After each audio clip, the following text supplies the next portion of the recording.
Okay, so Mazel Tov. Lori, hi, nice to meet you. Erev Tov, everyone. I want to speak with you today about two, I think, powerful things that we can learn from the two goats that the Kohen Gadol sacrificed during Yom-Kippur.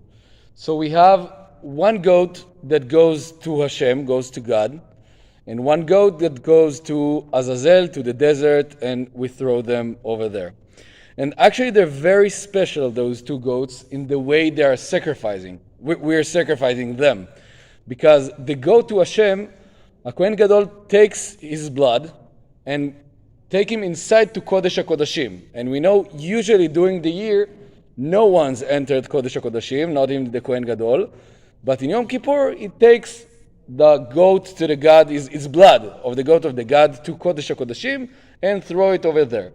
So it's very special about him. Something special about the goat that goes to the desert is that we take him outside of Har HaBayit. We never can sacrifices outside of Bet HaMikdash. So they're very special in the way that one of them is really get inside to Kodesh HaKodashim, what we never do, and one of them go outside with. We don't do that usually. So I think the first thing that we can learn from that is that in Yom Kippur, our Avodat Hashem extends a little bit and can go deeper, and also it can go outier. I don't know how to say that, but outer? Further. Thank you. So we can learn from that. Thank you, Rabbi Posner. We can learn from that we have a chance in Yom Kippur to take our Avodat Hashem a little bit higher, deeper, like to the Kodesh, but also we have a chance like to go to the other side, to our chol, to our day-to-day, and make that even better.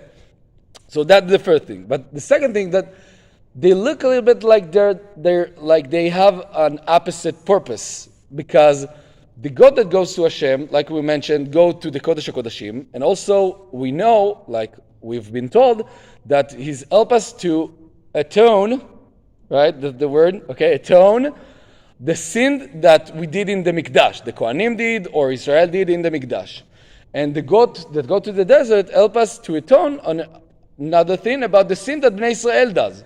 And it's look like, and like we mentioned, we do it outside of Bet HaMikdash. And it seems like they're the opposite, because this is one purpose and this is one purpose. This is very high and Kodesh and everything, and this is low and okay, it's related to the life, but they're not really connected to each other. But actually, we can learn they're very connected because of two reasons. One reason that we know that we're doing a raffle about those two goats. We have two goats, and we're doing a raffle. And if one of them, for example, is dying after we did the raffle, before we sacrifice them, we need to bring two new goats, even though we have one still alive. So it shows us how they're really connected. And also, more than that, Chazal tells us they need to be identical, those two goats.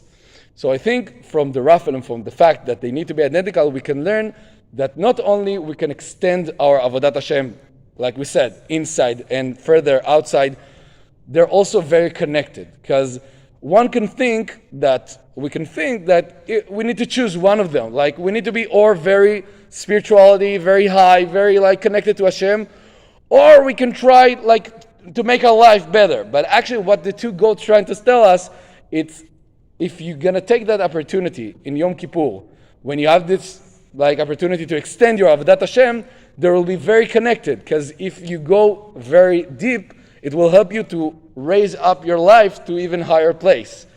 And so, hopefully during Yom Kippur, we'll be able to extend our Avodat Hashem to the Kodesh. But more than that, we can take that Kodesh during all of the year and take our regular life, our sin of Bnei Israel, and make them be even higher.